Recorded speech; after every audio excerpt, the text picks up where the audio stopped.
said you spoke to, Fire Chief Negro denies talking to you on that day of 9/11. Can you answer those questions and address the theories against you?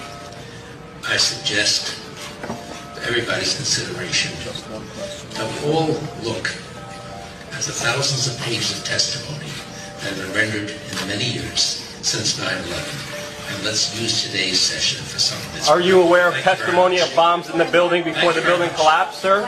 Are you aware of that testimony? Sir, there's testimony by Barry Jennings. Sir, you don't have to touch me. Listen, I'll walk away. All I'm asking is a question. I don't have to be kicked out.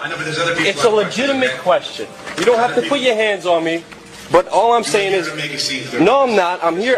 The question was not answered. That's why I have agreements. Larry Silverstein was told not to come into work. That's why him, his daughter, and his son never showed up to work on 9/11. He put an insurance policy on the buildings. Reporters, do your job.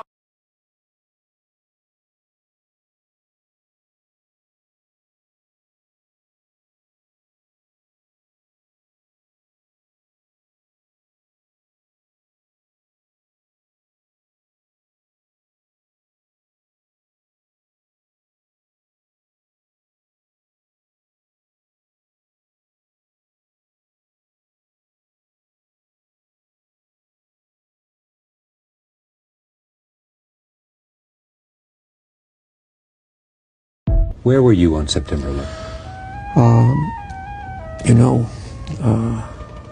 I was home. And the only reason I wasn't where I was,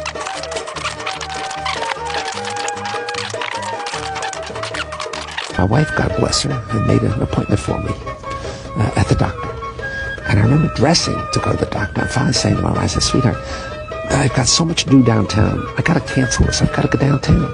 And she said, you're not going to cancel this appointment. You're going to the dermatologist. The Twin Towers were sold just days before the 9/11 attack. The man behind it was Larry Silverstein. He had just signed a 99-year lease on the Twin Towers, and every day he normally went to the top floors. But on September 11th, 2001, for the first time in years, he didn't go.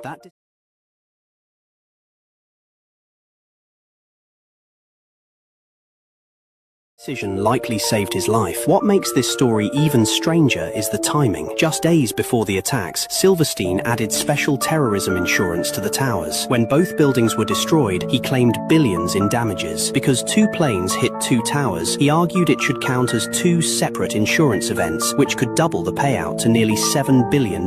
Insurers pushed back, but Silverstein sued, and after years of legal battles, he walked away with a settlement of about $4.55 billion. It remains one of the most shocking and controversial stories linked to 9/11, where timing, luck, and legal strategy collided in a way no one could have imagined. George W. Bush, you have some fucking explaining to do.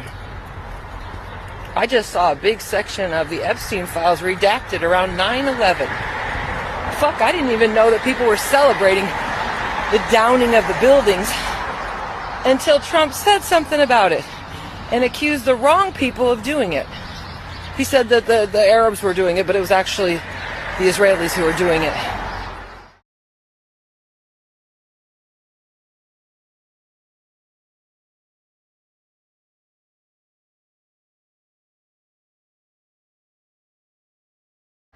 I remember that day. You were sitting in a classroom acting like you didn't know what was happening, with the little ear whisper of the Secret Service telling you that they hit the buildings. Why weren't you in the Situation Room? Why didn't you have the military around those buildings trying to defend it? You had knowledge of 9/11. You knew that these Jewish guys bought those buildings so that they could do a huge fucking insurance scam. You went along with it. You had your own fucking people killed. And then you sat on top of the rubble, on ground zero, on top of American dead bodies, and said, we're going to go after the people who knocked down these buildings, but you didn't.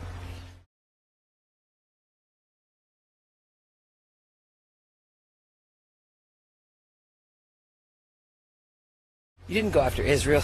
You went after Afghanistan and then Iraq. And you did the bidding for the fucking devil. You're still alive, George W. Bush. We remember that your fucking father worked for the CIA. Y'all are fucking Mossad. You're all fucking traitors. You should go to The Hague and be fucking hanged. George W. Bush, you're still alive. And you know what? You're on everybody's shit list because we remember.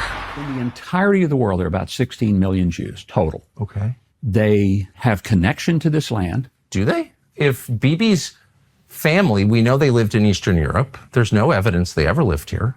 He's not religious. But in what sense? How do we know that? Do you have his family tree? No, we don't. Do you? He doesn't. So no one does. That's the point. But so how do we know that he has any connection to this land at all? And if there has been a practice of Judaism? He doesn't practice Judaism in any rigorous way. His ancestors didn't live here. They didn't speak the language, and there's no evidence they ever lived here. So on what basis does he have a right to be here? Very much speaks the language. His family has fought for the land. You're dodging a very obvious question, which is, where does this right come from? How do we know that Bibi, specifically Bibi's ancestors, ever lived here? How do we know that? I'm not sure if I understand your question.